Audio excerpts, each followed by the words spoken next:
మీ కుటుంబ శాంతి, ఆరోగ్యం, ఆర్థిక అభివృద్ధి కోసం రుద్రాక్ష మహాపూజలో తప్పక పాల్గొనండి. ఇప్పుడే నమోదు చేసుకోండి.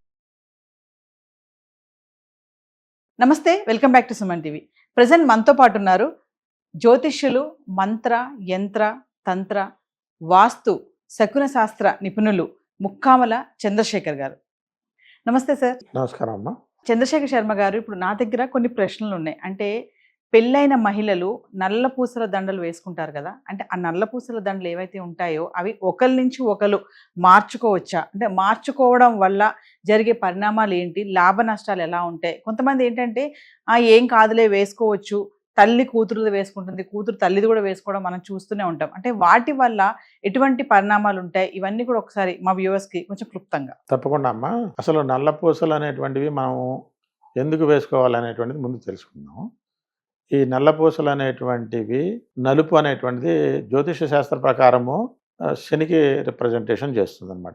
శని యొక్క అది వివాహమైన స్త్రీకి ముఖ్యంగా నల్ల పూసలు, జీలకర్ర బెల్లం, తర్వాత మంగళసూత్రం, ఈ మూడు ముఖ్యమైనటువంటివి. పెళ్లి జరుగుతున్న సమయంలో ఈ మూడు కార్యక్రమాలు ఖచ్చితంగా వేసుకోవాలి. ఈ నల్ల పూసలు కనుక మనం పెళ్ళైన స్త్రీ ఎందుకు ధరించాలి అంటే కనుక దానికి మూడు కారకాలు ఉన్నాయి. ఒకటి ఏంటంటే కనుక దిష్టి దోషాలు అనేటువంటివి ముందు రాకుండా కాపాడుతుంది. ఫస్ట్ దిష్టి దోషం అనేటువంటిది అంటే ఏంటి, మనం బయటికి వెళ్తున్నాము, లేదా పెళ్ళైన కొత్తల్లో ఆ జంట ఎవరైతే ఉన్నారో, పెళ్లి కూతురు జంట, వాళ్ళు చాలా అందంగా ఉంటారు, ఆనందంగా ఉంటారు. ఎందుకంటే పెళ్ళైన కొత్తల్లో కాబట్టి చాలా ఆనందంగా ఉంటారు.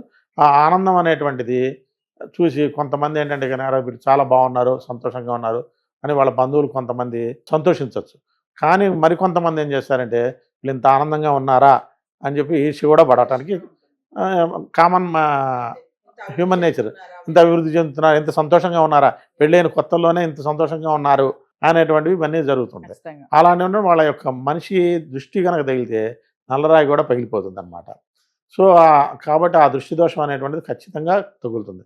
ఆ దృష్టి దోషాన్ని నుంచి ఆపడానికి నల్ల పూసలు అనేటువంటివి ఆపుతాయి మనకి. ఎందుకంటే నలుపు అనేటువంటిది ఏంటంటే కనుక తనలో ఉన్నటువంటి ఎలాంటి నెగిటివ్ వైబ్రేషన్స్ అన్నింటినీ దాంట్లో క్యాచ్ చేసుకుని తనలో నింపుకుంటుంది అనమాట. ఒకటి అదొక రీజన్. ఇంకొకటి ఏంటంటే కనుక పెళ్ళైన స్త్రీ నల్ల పూసలు ఖచ్చితంగా ధరించాలి. ఇది ధరించడం వల్ల ఉపయోగం అనేటువంటిది ఏంటంటే, పెళ్ళవగానే ఒక ఇంటి నుంచి ఇంకో ఇంటికి స్త్రీ వెళ్తుంది, అమ్మాయి వెళ్తుంది. వెళ్ళిన తర్వాత అమ్మాయికి పరిసరాలన్నీ కొత్తగా ఉంటాయి. భర్త కొత్త, అత్తమామలు కొత్త, మరుదులు, బావమరుదులు, అందరూ జనాలందరూ కొత్తగా ఉంటారు. తను చదువుకున్నది ఒకటి, అక్కడికి వెళ్ళి తన ఇంట్లో స్వేచ్ఛగా ఉన్నటువంటిది ఒకటి, అక్కడికి వెళ్ళిన తర్వాత వాతావరణం కొద్దిగా చేంజ్ అనేటువంటిది అవుతుంది. ఆ మార్పు వల్ల ఏంటంటే కనుక తనలో మదన పడుతూ ఉంటుంది. అంటే ఏం చేస్తే తప్పు, ఏం చేస్తే ఒప్పు అనేటువంటి బాధ అనేటువంటిది వస్తుంది, స్ట్రగుల్ పడుతుంది. ఆ స్ట్రగుల్ అనేటువంటిది ఏంటంటే కనుక మనకి ఎక్కడ చూపిస్తుంది, హార్ట్ మీద పడుతుంది. అంటే ఆ హార్ట్ అంటే ఇక్కడ మనకి అనాహ చక్రం మీద చూపిస్తుంది. అనాహ చక్రం మీద ప్రెషర్ ఎక్కువవుతుంది. ఇది బ్రెయిన్కి వెళ్ళేసి ఆమె చాలా ఆందోళన పడుతూ ఉంటుంది. ఈ నల్లపూసలు వేసుకోవడం వల్ల అది కరెక్ట్గా, నల్లపూసలు ఎక్కడికి వేసుకుంటారంటే మన గుండె మధ్య భాగంలోకి వచ్చేటట్టుగా వేసుకోవాలి. ఆ వేసుకోవడం వల్ల ఆ వేడిని, ఏదైతే స్ట్రగుల్ అయితే ఉందో ఈ నల్లపూసలు అనేటువంటి గ్రహిస్తాయి. ఏం చేసి ఆవిడ యొక్క మనసును చాలా కూల్ చేసి అక్కడ పరిస్థితులకు అనుగుణంగా ఈ నల్లపూసలు అనేటువంటివి యాక్టివ్ అవుతాయి అన్నమాట. దానివల్ల ఏంటంటే ఆ అమ్మాయి చాలా ప్రశాంతంగా కావాల్సిన పని ఏదైతే ఉందో కూల్గా చేసుకోవడానికి అవకాశం అనేటువంటి మనకి ఈ నల్లపూసలు అనేటువంటి ఒక బెనిఫిట్ చేస్తుంది. ఇకపోతే మీరు అడిగిన ప్రశ్న ఏంటంటే, ఈ నల్లపూసలు అనేటువంటివి వేరే వాళ్ళకి ఇవ్వచ్చా, మార్చుకోవచ్చా అనేటువంటిది. మార్చుకోవచ్చా అంటే, ఒక మనిషి ఈ నల్లపూసలు అనేటువంటివి మనం ధరిస్తున్నాం, మన యొక్క నెగిటివ్ ఎనర్జీ, పాజిటివ్ ఎనర్జీ మన శరీరంలో ఉన్న ప్రతి వస్తువు మీద పడు. మీరు వాచి పెట్టుకోండి, గాజులు పెట్టుకోండి, చెవురింగులు పెట్టుకోండి, బట్టలు వేసుకోండి, ఏవైనా ఆ నెగిటివ్ ఎనర్జీ అనేటువంటిది వాటికి వస్తుంది. ఆ నెగిటివ్ ఎనర్జీ అనేటువంటిది రావస్తుంది, పాజిటివ్ ఎనర్జీ వస్తుంది. పాజిటివ్ ఎనర్జీ అనేటువంటిది ఎప్పుడు పాస్ కాదు, కానీ నెగిటివ్ ఎనర్జీ అనేటువంటిది ఎటువంటికి ఆటోమేటిక్గా పాస్ అవుతుంది. చెడు అనేటువంటిది ఆటోమేటిక్గా మనకి ఎట్లా పాస్ అవుతుందో నెగిటివ్ ఎనర్జీ పాస్ అవుతుంది. మనం తీసుకెళ్ళి అది మన కూతురైనా సరే, తల్లి అయినా సరే, చెల్లెలైనా సరే, ఎవరైనా సరే ఒక స్త్రీకి నల్లపూసలు అనేటువంటిది ఇవ్వటం వల్ల వాళ్ళ యొక్క ఉన్నటువంటి పాజిటివ్ ఎనర్జీ తగ్గిపోతుంది. వీళ్ళ నెగిటివ్ ఎనర్జీ వాళ్ళకి ఆవహించింది అనుకోండి, వాళ్ళకు ఉండేదే కొంత 50% నెగిటివ్ ఉంటుంది, 50% పాజిటివ్ ఉంటుంది. ప్రతి మనిషికి అంతే. ఎప్పుడైతే 50% నెగిటివ్ అంటే ప్లస్ ఇంటూ మైనస్ లాగా ఉంటుంది. అదేవిధంగా ఈ నెగిటివ్ ఎనర్జీ వాళ్ళకి కనుక వెళ్ళింది అనుకోండి, ఆ అమ్మాయికి అనారోగ్యం చేయొచ్చు, ఇంకా వివిధ రకాలైనటువంటి ఆర్థిక ఇబ్బందులు కలగచ్చు, అనేక రకాలైనటువంటి ఇబ్బందులు అనేటువంటివి కలుగుతాయి. కాబట్టి ఈ నల్లపూసలు అనేటువంటిది ఒకరికొకరికి ఇవ్వకూడదు. Yes. ఇది ఒక కారణం. ఇంకా మూడో కారణం ఏంటంటే నల్లపూసలు అనేటువంటిది పెళ్ళైన స్త్రీ తీసి ఇవాళ రేపు చాలా ఫ్యాషన్ అయిపోయింది, తీసేసి పక్కన పెడుతున్నారు, లేదా వేరే దీని బదులు వేరే వాడుతున్నారు. అలా వాడటం చాలా తప్పు. ఎందుకంటే కనుక ఈ నల్లపూసలు శనిగ్రహానికి, రాహుకేతువుల గ్రహాలకి, కుజగ్రహానికి, గురుగ్రహానికి సంకేతాలు జ్యోతిష శాస్త్ర ప్రకారం. కాబట్టి ఇవి ఎప్పుడైతే అంటే మన వాటి యొక్క బలాన్ని, నెగిటివ్ ఎనర్జీని నల్లపూసలు గ్రహించి ఆపుతాయి అన్నమాట. ఎప్పుడైతే మీరు తీసి పక్కన పెట్టారో వాటి యొక్క చెడు ప్రభావం అనేటువంటివి ఆ మనిషి మీద పడుతుంది. మీరు మంగళసూత్రం ఎప్పుడు ధరిస్తారు? పెళ్ళైన తర్వాత మాత్రమే ధరిస్తారు. పెళ్ళైన వెంటనే మీరు మంగళసూత్రం ఎప్పుడైతే తీస్తారో ఆవిడ యొక్క మాంగళ్య స్థానానికి చాలా ఇబ్బంది కలుగుతుంది.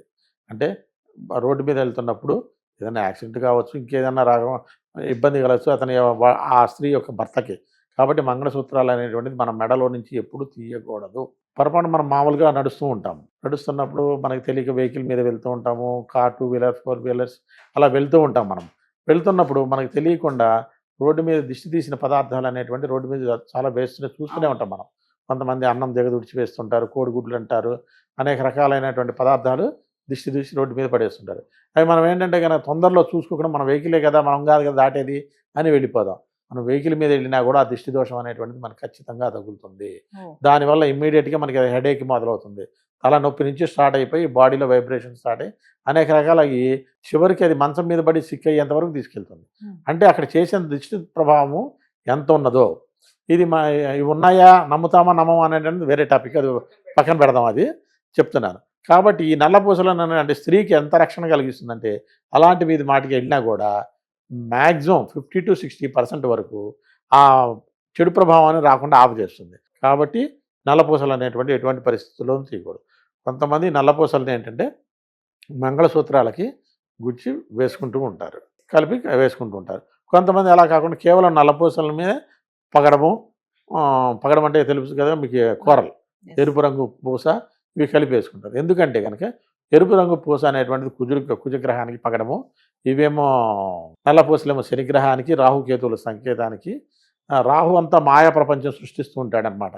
ఆయన ఉన్నది లేనిది ఉన్నట్టుగా భ్రమింపజేస్తుంటాడు రాహు. కేతు ఏమిటంటే కనుక భార్యాభర్తల అన్యోన్యతకి, విమర్శలకి ఆయన మోక్ష ప్రదాత. మళ్ళా దీంట్లో చూసుకుంటే కానీ విరక్తి అనేటువంటిది కలగజేస్తాడు, సంసార జీవితాన్ని విరక్తి కలగజేస్తాడు. అంటే భార్యాభర్తల మధ్య గొడవ అనేటువంటిది స్టార్ట్ అవుతుంది ఎప్పుడైతే నల్లపూసల్ని మనం నెగ్లెక్ట్ చేయటము ఇట్లాంటివి కనుక చేయటం జరిగితే కనుక. కాబట్టి సంతానం కలిగినప్పుడు కూడా ఈ నల్లపూసలు తల్లికి చాలా ప్రభావం చేసి వాళ్ళ యొక్క మనిషికి ఎంత మేలు చేస్తాయంటే అంత మేలు చేస్తాయి. కాబట్టి ఈ నల్లపూసల ప్రభావం ఇది. ఈ నల్లపూసలు మనం వేరే వాళ్ళకి ఇస్తున్నాం. మన అమ్మాయే కదా, ఎక్కడికి పోతుందో, ఫంక్షన్కి వెళ్తుంది, అది బంగారు నెక్లెస్లో నల్లపూసలు చెక్కిచ్చాము, చాలా అందంగా ఉంటుంది కదా. ఆ తల్లికి మనసులో ఉండేటువంటి నెగిటివ్ ఆలోచనలు ఏవైతే ఉంటాయో రాహు ఇమీడియట్గా చేంజ్ చేసి ఆ అమ్మాయి మీద ప్రభావితం చూపిస్తాడు. దానివల్ల వెళ్ళేటప్పుడు వచ్చేటప్పుడు ఏదో అపశకనం జరిగి ఏదో ఒకటి జరిగి ఆ అమ్మాయికి చాలా ప్రాబ్లము, అనారోగ్య హేతువు కావటం, ఆర్థిక ఇబ్బందులు కలగటము జరుగుతుంది. ఒక్కసారి వేసుకున్నా జరుగుతుంది అది. ఎందుకంటే నిప్పును ఒక్కసారి ముట్టుకున్నా కాలుతుంది, అంత ప్రభావం కలిగిన నల్లపూసలు. కాబట్టి మనసుని, మన శరీరాన్ని, మన ఆరోగ్యాన్ని కంప్లీట్గా నియంత్రించాలి అని అంటే కనుక పెళ్ళైన స్త్రీ నల్లపూసలను అనేటువంటిది ఎటువంటి పరిస్థితుల్లోనూ వాటిని తీయటానికి వీలు లేదు. ఎవరికి కూడా ఇవ్వకూడదు. అసలు తల్లి కూతురు కాదు, అసలు మెడలో నుంచే తీయకూడదు.